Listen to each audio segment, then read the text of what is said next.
One of my tips for teachers who are leading on global learning is to use the International School Award as a catalyst for getting things going in their school. There are 3 levels of the award, foundation up to a full International School Award, and I think it's provided a real emphasis here on making sure that we are working with our partner schools, that we are embedding global work in the curriculum, and that we're making sure that it's happening across all year groups, across subjects and across the whole academic year. Another thing I would recommend is to try and use events that are happening either locally, nationally or internationally as a framework for some of the work that you do. For example, every year we have a Peace Day, which is an International Day of Peace in September.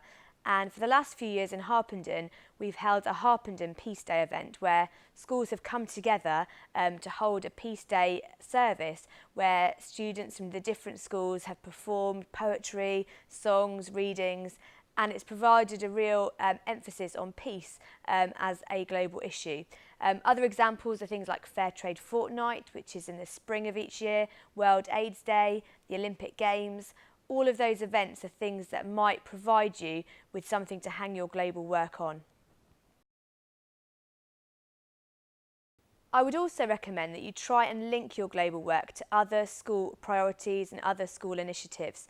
For example, a lot of schools will be trying to do work to encourage and push their gifted and talented students.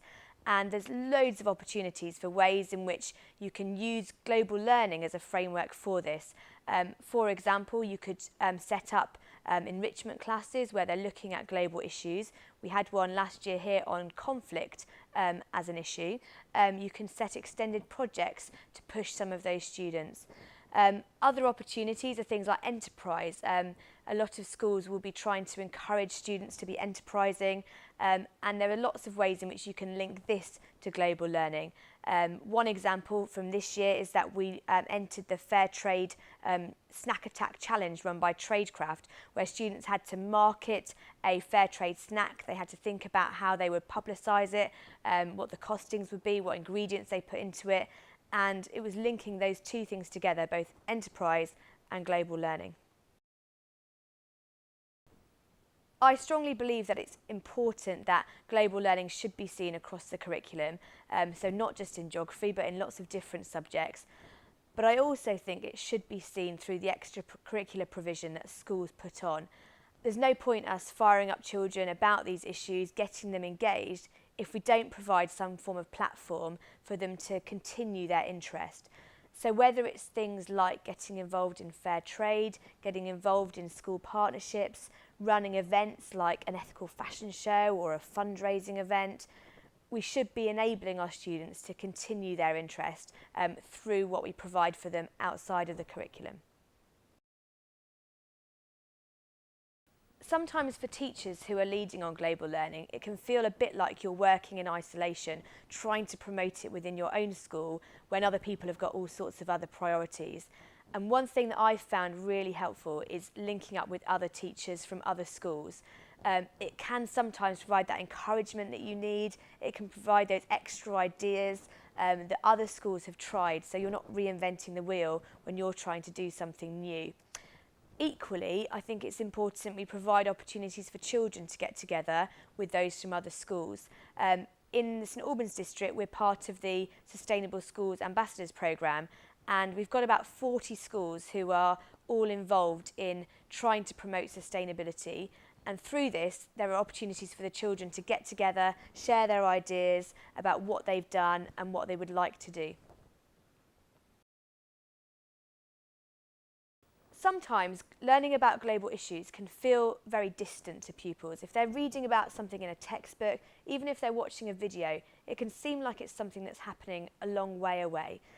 And I think it's important to look for ways to make it real to the students. So if you've got an international link, why not use it to try and bring that first-hand experience into the classroom? Try to use people from your local community that might be expert on particular issues or might have first-hand experience of living or working in another country to really make that real to the pupils. Then they've got more of a connection and they're more likely to be engaged in their learning.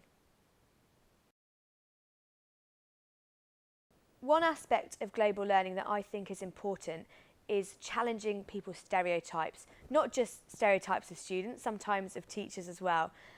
For example, a lot of us have very stereotypical views of Africa as a continent. We imagine it to be a continent full of poverty and mud huts. We don't really stop to think about the modern side of Africa, the fact that there is wealth. And I think it's really important that when we're educating our young people, we're encouraging them to see the whole diversity of places around the world, not just having that very stereotypical view. Another aspect of global learning that I think is really important is encouraging a sense of active global citizenship, helping the students to realise the role that they can play.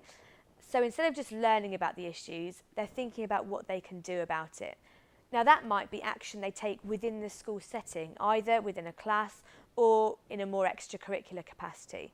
Or it might be about just encouraging them to think about how they can be more active and more responsible citizens in their day-to-day life through things like what they buy, where they go on holiday, how they deal with their waste, their energy.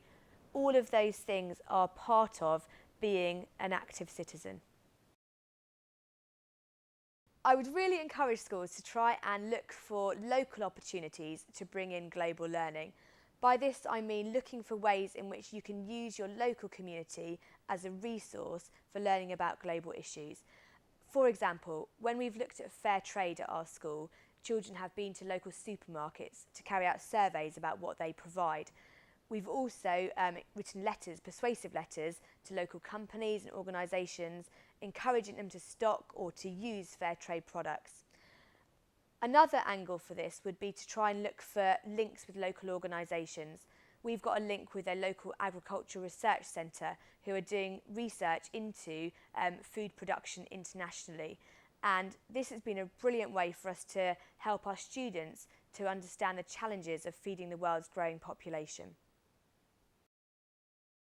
Another tip I would give you is to not try and create all the resources that you're going to use yourself. There's loads of things that have been generated by other teachers, by other organisations that you can use that are tried and tested and are perfect for you to adapt to use in the classroom. Two of my tips would be, one, to use other teachers, steal their resources and adapt them to your own situation. My other tip would be to look at what's available online. There's an excellent website, www.globaldimension.org.uk, which contains huge amounts of resources, many of which are free, that you can download and adapt for use in your own classroom.